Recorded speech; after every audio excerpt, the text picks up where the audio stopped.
یہ جو موقع آتے ہیں نا شب برات کے، شب قدر کے، یہ بنیادی طور پر اللہ تعالیٰ کی طرف سے دی ہوا موقع ہوتا ہے کہ چلو تمہیں چانس دیتے ہیں، پابندی کوئی نہیں، لیکن رب کی طرف سے نا موقع ملتا ہے، چلو تمہیں ایک موقع دیتے ہیں، چلو اپنے آپ کو کلیئر کر لو، تمہیں موقع دیتے ہیں۔ یا اللہ کیا کرے، کچھ بھی نہیں، آ کے نا سچے دل سے 2 رکعتیں پڑھ کے توبہ کرو، عرش کا مالک پچھلے سارے معاف کر دے۔ ان لوگوں کی باتوں پہ نہ جائیں جو بلا وجہ پریشان کرتے ہیں لوگوں کو۔ شب برات کا حوالہ بھی نہیں مل رہا، حالانکہ ترمذی شریف میں حدیث موجود ہے، سیاستہ کی روایت ہے ترمذی میں۔ پہلے کہتے ہیں سیاستہ سے دکھاؤ، جب سیاستہ سے مل گئی تو آپ اور کدھر جانا ہے؟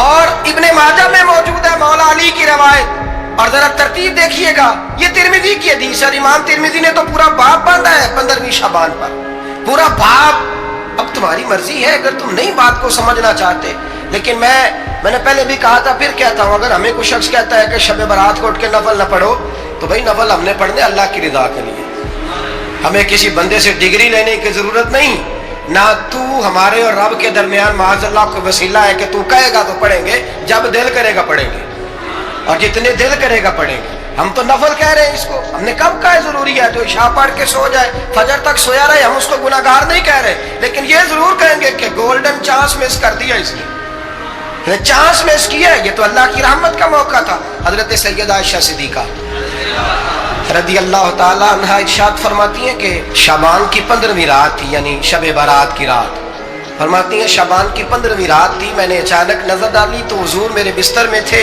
پھر میری نظر پڑی تو حضور نہیں تھے، میرے دل میں گمان آیا، خیال آیا کہ شاید کسی اور زوجہ کی طرف حضور کا میلان تباہ ہو گیا ہو، وہاں تشریف لے گئے ہوں۔ فرماتی میں اٹھی باہر گئی تو نبی کریم علیہ السلام جنت البقیع میں تھے، قریب ایک جگہ پہ حضور دعائیں مانگ رہے تھے۔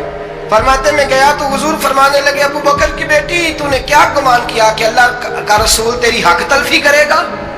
عرض کی حضور آپ مالک ہیں، کہیں اور جانا چاہے تو میری طرف سے پابندی نہیں۔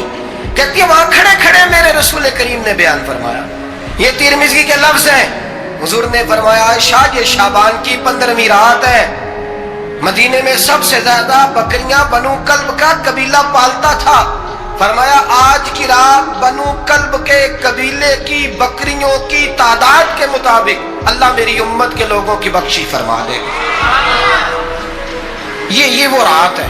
جناب عائشہ صدیقہ رضی اللہ تعالی عنہ نے بات رات کو سنی تنہائی میں نبی پاک سے، رات کو تنہائی میں حضور سے سنی، سویرے جناب عائشہ نے کل امت کو بتائی۔ اگر یہ بات اہمیت والی نہ ہوتی تو بی بی صاحب آگے روایت کرتی، یہ کتابوں میں آتی، یہ لوگوں کو بتاتی۔ حضرت عائشہ نے روایت کیا اور مولا علی شیر خدا نے تو کھل کے کہا، ابن ماجہ میں حضرت علی سے پیار کرنے والوں کے لیے الگ عنوان، مولا علی نے کھل کے فرمایا شعبان کی 15ویں رات کو رات عبادت کرنا اور سویرے روزہ رکھنا۔ حضرت علی کے لفظ بائی نہیں سیاستہ میں، رات کو روز عبادت کرنا، دن کو روزہ رکھنا۔ ویسے تو رب کریم ہر روز تہجد کے وقت پہلے آسمان پر نزول اجلال فرماتا ہے اور لوگوں کو فرماتا ہے کوئی بخشش مانگنے والا؟ کیا انداز ہے مولا علی شیر خدا حدیث روایت کرتے ہیں، رنگ کیا ہے؟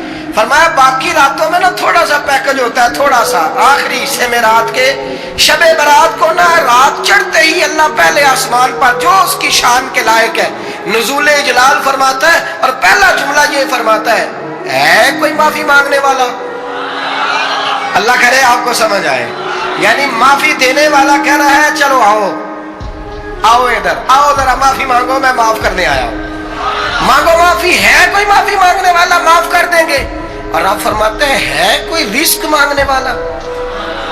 وہ جو بڑی درخواستیں دیتے پھرتے ہیں نا مختلف اداروں میں، وہ ایک درخواست نا شب برات والی رات بھی دیں۔ اور میں نہیں کہہ رہا، مولا علی شیر خدا فرما رہے ہیں، اور وہ خود نہیں فرما رہے، وہ نبی پاک کا فرمان نقل کر رہے ہیں، اور وہ رسول اللہ صلی اللہ علیہ وسلم کی بات نہیں بیان کر رہے، وہ کہتے ہیں رب فرماتا ہے کوئی روزی مانگنے والا؟ سارے سیٹھوں نوابوں جاگیرداروں کے پاس جا کے تھک گئے ہو، ایک دن میرے کہنے پر، ایک رات، ایک دیہڑی ذرا شب برات والی لگا کے تو دیکھو۔ تو میرے رسول پاک علیہ السلام نے ہمیں یہ میسج دیا، پیغام دیا، فرمائے اس رات جو اولاد مانگے گا رب اسے بھی عطا فرمائے گا، اس رات جو اللہ سے بخشش مانگے گا اللہ اسے بھی دے گا، اس رات جو رب کریم سے عزت مانگے گا اللہ اسے بھی عطا کرے گا۔ شارحین نے لکھا اس رات جو رب سے پردہ پوشی مانگے گا، اللہ اسے پردہ پوشی بھی عطا کرے. جو جنت کا سوالی ہوگا رب اپنے فضل سے عطا فرمائے. کوشش فرمائے, کوشش فرمائے. 10 محرم کو ہمارے ہاں لوگ جاتے ہیں قبرستان. وہ کسی حدیث سے ثابت نہیں, میں منع نہیں کر رہا, جائیں 9 محرم کو جائیں, 10 کو جائیں, 11 کو جائیں, 8 کو جائیں, سفر میں جائیں, ربیع الاول میں جائیں, قبرستان میں جب بھی جائیں, منع نہیں ہے. لیکن شب برات والی رات تو خود رسول کریم گئے ہیں نا قبرستان. اب جو بات میں نے سمجھانی ہے اس کو سمجھیں. نبی پاک کی والدہ کا مزار نہیں ہے وہاں جنت البقیع میں. حضور کے کو بھائی بہن, حضور کیا کرنے گئے؟ امت کی بخشش کے لیے گئے.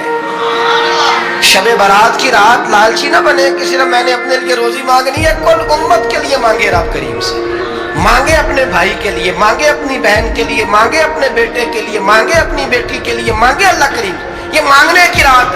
پچھلی راتی رحمت رب دی کرے بلند آوازہ, بخشش منگن وارے کارن کھلا جے دروازہ.